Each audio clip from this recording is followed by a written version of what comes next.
Selamat pagi anak-anak, bagaimana kabarnya? Ketemu lagi dengan Pak Febri ya. Semoga anak-anak dalam keadaan sehat dan baik-baik saja. Baik, pada kesempatan ini Pak Febri akan membahas materi dari tema 7, subtema 2, pembelajaran 3. Oke, tapi sebelumnya kita akan mulai dengan berdoa terlebih dahulu. Baik, berdoa dimulai.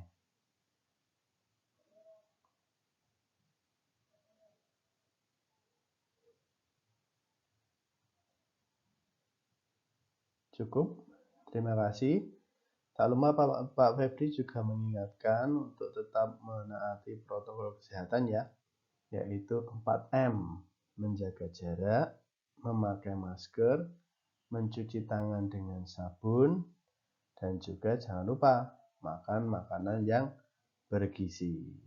Baik, kita lanjutkan ya. Pada kesempatan ini kita akan pelajari materi muatan pelajaran bahasa Indonesia, IPS, dan juga PPKN. Oke, kita mulai saja.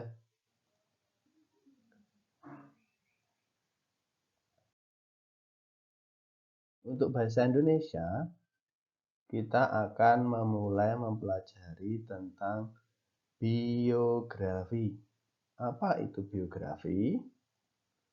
Biografi merupakan bentuk teks yang menceritakan kisah atau narasi seorang tokoh dalam menjalani kehidupannya. Jadi, biografi merupakan tulisan yang berisi tentang kisah seorang tokoh. Biografi menceritakan tokoh mulai dari kecil sampai dewasa. Bahkan ada yang menceritakan sampai tokoh tersebut meninggal. Jadinya di dalam biografi ditulis secara runtut mulai dari lahir, dewasa, kemudian ada peran-perannya, kemudian nanti mungkin juga sampai meninggalnya.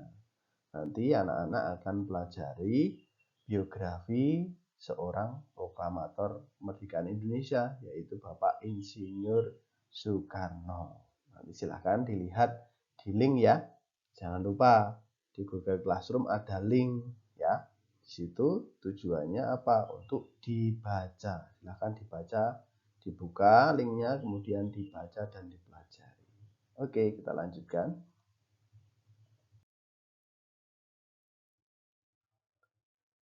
Materi selanjutnya yaitu tentang IPS, muatan pembelajaran IPS, yaitu tentang peristiwa heroik dalam menyambut proklamasi kemerdekaan. Jadi setelah diproklamasikan kemerdekaan Republik Indonesia, terjadi berbagai macam peristiwa heroik di berbagai daerah. Nah, yang Pak Febri ungkapkan di sini itu terjadi di beberapa daerah. Yang pertama itu di Yogyakarta. Apa yang terjadi di sana? Di sana terjadi mogok kerja pegawai pemerintah dan perusahaan yang dikuasai Jepang. Jadi kita tahu bahwa Jepang itu telah kalah karena sudah dibom atom. Maka orang-orang Indonesia yang ada di Yogyakarta meminta agar kantor-kantor diberikan kepada Indonesia. Hal itu terjadi kapan? Yaitu tanggal 26 September 1945. Kemudian mengapa? Penyebabnya itu Jepang harus menyerahkan semua kantor kepada pihak Indonesia. Selanjutnya ya, di daerah lain, ini ada di Surabaya. Apa yang terjadi di Surabaya? Di Surabaya itu ada dua peristiwa, yaitu pertama para pemuda BKR merebut kompleks penyimpanan senjata Jepang di Embong. Dan peristiwa kedua yaitu penyobekan bendera di Hotel Yamato yang dikibarkan oleh Belanda. Kapan terjadinya? Itu 19 September 1945. ya. Kemudian mengapa hal itu bisa terjadi? Karena Belanda mengibarkan bendera merah putih biru di atas hotel. Jadi pada saat itu para pemuda berusaha untuk naik ke hotel. Tujuannya apa? Menyobek benderanya yang bagian biru yang terakhir itu agar menjadi bendera merah putih, bukan bendera merah putih biru milik Belanda.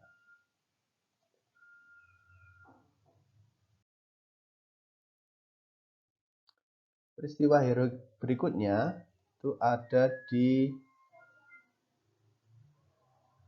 Semarang, ya. Ada di Semarang. Yang terjadi di sana apa saja? Pertama yaitu pemindahan 400 tawanan Jepang dari pabrik gula Cepiring ke penjara Bulu di Semarang oleh pemuda. Namun apa yang terjadi? Di tengah jalan, para tawanan itu melarikan diri.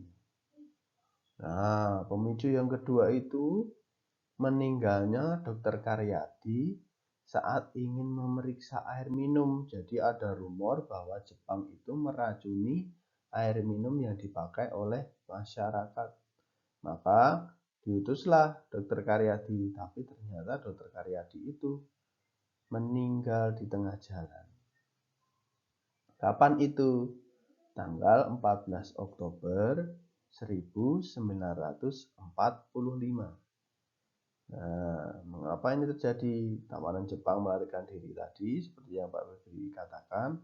Kemudian ada isu bahwa Jepang meracuni air minum di Dusun Candi. Jadi pada saat Dr. Karyadi pergi ke sana, mungkin dicegat tengah jalan, terus dibunuh. Jadi karena itu maka para pemuda juga marah, masyarakat juga marah. Itu yang terjadi Semarang. Kemudian selanjutnya ada kejadian di Aceh. Di Aceh itu ada pembentukan Angkatan Pemuda Indonesia atau sering disebut API, ya. Kapan terjadinya? Itu 6 Oktober 1945. Nah, mengapa terjadi peristiwa heroik itu? Karena Jepang melarang adanya pembentukan API. Jadi Jepang itu melarang kalau ada organisasi itu. Karena apa? Nanti akan membentuk kekuatan dalam pemberontakan terhadap Jepang. Ya. Kemudian selanjutnya ada peristiwa di Bali. Oke. Peristiwa di Bali itu apa? Itu usaha perebutan kekuasaan Jepang oleh Angkatan Muda Indonesia atau AMI dan Pemuda Republik Indonesia atau PRI. Kapan terjadinya? Itu 13 Desember 1945. Nah, mengapa? Pertama, karena Jepang menghambat penegakan kedaulatan Republik Indonesia. Setiap kali ada pergerakan pasti dihambat oleh Jepang agar tidak terjadi. Maka terjadi perlawanan oleh para pemuda. Seperti itu yang terjadi di Bali.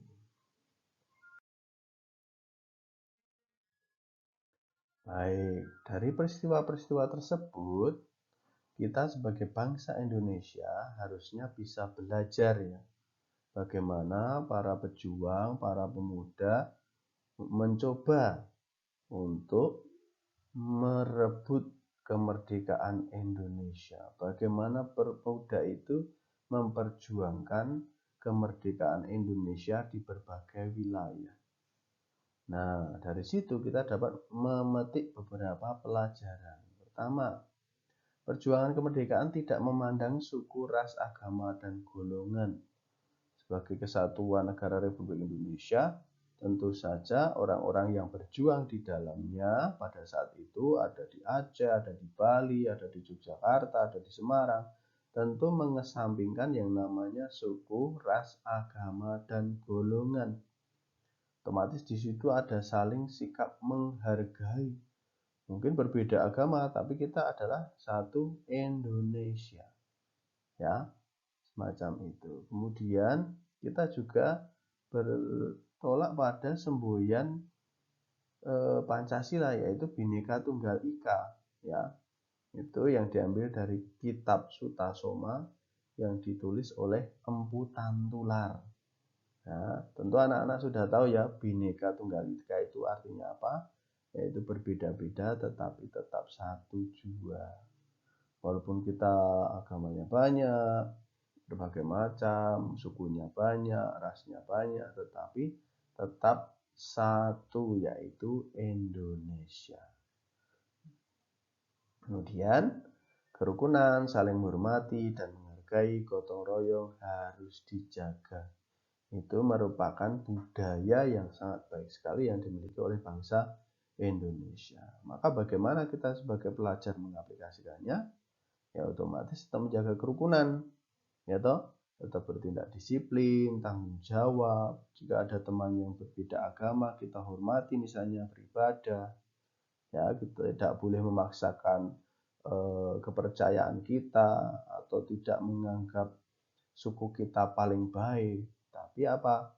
Saling memberikan sumbangsih untuk meningkatkan Indonesia menjadi negara yang maju. Oke. Nah, terima kasih. Itu tadi materi yang kita pelajari pada hari ini. Tadi ada bahasa Indonesia tentang biografi. Anak-anak sudah tahu apa itu biografi. Kemudian ada peristiwa heroik dari Jogja, Aceh, Bali. Ya. Kemudian yang terakhir adalah PPKN, yaitu tentang apa? Nilai-nilai luhur persatuan dan kesatuan bangsa. Ya, berdasarkan peristiwa sejarah kita dapat memetik bahwa kita harus menjunjung persatuan dan kesatuan. Baik, itu saja yang dapat Pak Febri sampaikan. Pada kesempatan ini, Pak Febri menggunakan media lain, yaitu dengan memberikan video pembelajaran, tidak seperti biasanya Google Meet. Semoga ini membantu anak-anak dalam memahami materi pelajaran kita pada kali ini. Terima kasih.